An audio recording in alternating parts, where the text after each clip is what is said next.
Hello दोस्तों, आज के ट्यूटोरियल में हम सीखेंगे कि हमारे कीपैड की इंटरफेसिंग कैसे होती है 8051 के साथ। तो चलिए स्टार्ट करते हैं।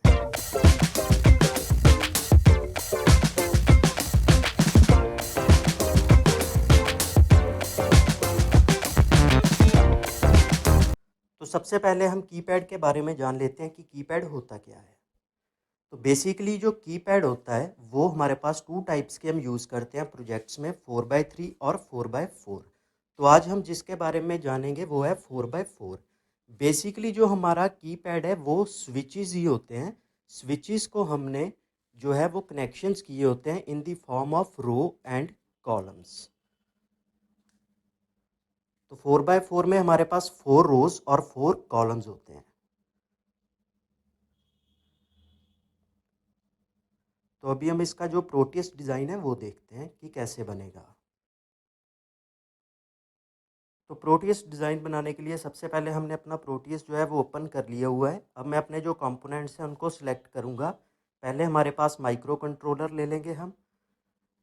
देन उसके बाद हमारा जो कीपैड है वो ले लेंगे हम 4x4। और नेक्स्ट उसके बाद हम एलसीडी ले लेंगे जिसके ऊपर हमने अपनी आउटपुट जो है वो डिस्प्ले करवानी है।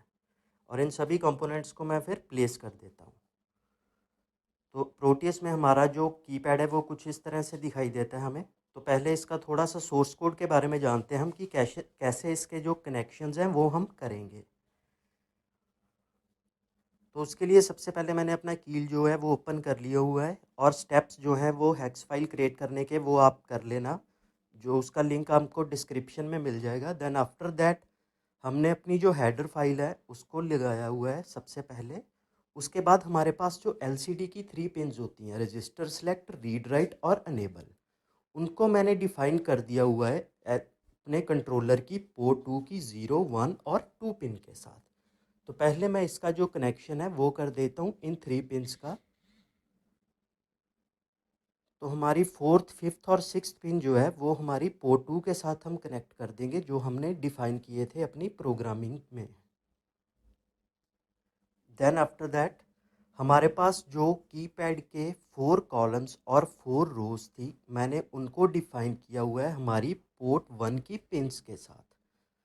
तो जो हमारे कॉलम्स हैं वो 0, 1, 2, 3 के साथ हैं और रोज 4 to 7 के साथ हैं। तो अभी मैं इसके भी जो कनेक्शंस हैं वो हमने कर दिए।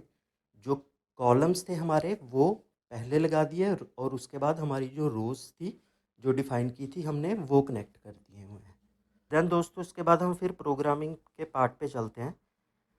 अभी जो मेन प्रोग्राम है हमारा वो स्टार्ट होता है। तो हमारे पास जैसे पता है कि हमने पहले, जैसे मैंने रीड कीपैड का एक वेरिएबल जो है वो डिफ़ाइन कर दिया हुआ है। उसके बाद हमने एक डिले नाम का फंक्शन वो बनाया है जो नॉर्मली हम बनाते हैं। देन आफ्टर दैट देखिए, मैंने जो एलसीडी को दो चीज़ें हम भेजते हैं, एक तो कमांड्स होती हैं और एक हमारा होगा डाटा जो हमने डिस्प्ले करवाना है। तो एलसीडी की जो कनेक्शंस हैं वो हमने किए हैं पोर्ट 3 के साथ। मींस एलसीडी की जितनी भी डाटा पिन्स हैं वो हम कनेक्ट करेंगे पोर्ट 3 के साथ। तो ये बेसिकली वही फंक्शंस हैं जो हमने एलसीडी के इंटरफेसिंग में भी यूज़ किए थे। तो ये कुछ एलसीडी की कमांड्स आ गई जो हमने उसको भेजी है। तो वो कमांड्स हमने यहाँ पे डिफाइन की हुई है। नेक्स्ट उसके बाद वाइल 1 लगाई हुई है, इनफाइनाइट लूप। देन जो नेक्स्ट वाइल है इसका मतलब है कि जैसे मैं 1 प्रेस करूँ तो 1 वहाँ पर रहे, नेक्स्ट अगर 2 प्रेस करता हूँ तो वो 1 के आगे चला जाए। तो ये वाइल लूप उस केस के लिए है।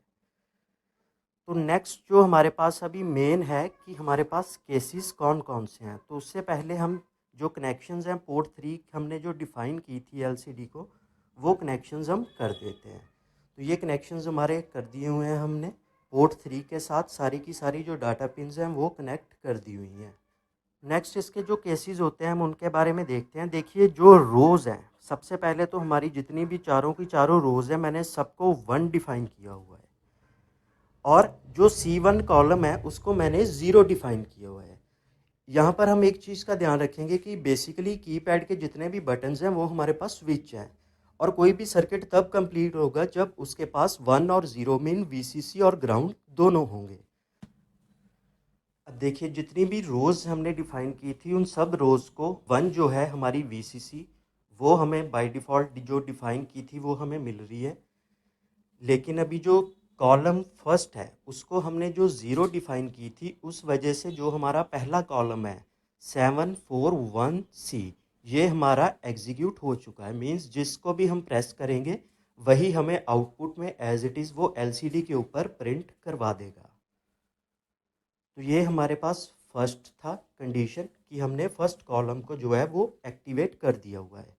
अब हम बात करते हैं अपने दूसरे केस की। दूसरे केस में दोस्तों हम क्या करेंगे, हमारा जो सेकंड कॉलम है हम उसको एक्टिवेट करेंगे। मींस इस बार हमने C2 को जो है वो ज़ीरो डिफाइन की है, और कॉलम 2 में हमारे पास आ जाते हैं 852 और 0। जैसा कि आप देख पा रहे हो, जो सेकंड हमारा कॉलम है उसमें 852 और 0 आ गए हैं। अब ये कॉलम एक्टिवेट हो जाएगा इस केस में।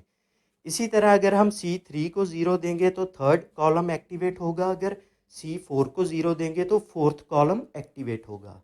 तो ये सारे के सारे जो केसेस हैं वो हमने प्रोग्रामिंग में डिफाइन कर दिए हुए हैं। यहाँ पे C3 को 0 दे दिया और यहाँ पे लास्ट में हमने C4 को 0 कर दिया। तो मैं अभी इस प्रोग्राम को सिंपली ट्रांसलेट, बिल्ड और रीबिल्ड करके इसकी जो हेक्स फाइल है वो क्रिएट कर लेता हूँ। तो हेक्स फाइल क्रिएट करने के बाद अब मैं कंट्रोलर में उस फाइल को ब्राउज करवा के और इसको सिंपली प्ले करके इसकी सिमुलेशन जो है वो देख लूँगा कि हमारे पास आउटपुट कैसी आ रही है। तो हेक्स फाइल ब्राउज करने के बाद मैं इसको प्ले कर देता हूँ। यहाँ पे आप कोई भी स्विच जो है वो प्रेस करेंगे तो आपके पास उसकी आउटपुट जो है वो एलसीडी के ऊपर डिस्प्ले हो जाएगी। जैसे मैंने 1 किया, 2 किया, 3 किया, 6, 9, तो इसी अकॉर्डिंगली हमारे पास जो है वो डिस्प्ले होना स्टार्ट कर देंगे। तो अगर आपको वीडियो पसंद आई हो तो वीडियो को लाइक करें, कमेंट करें। Thank you.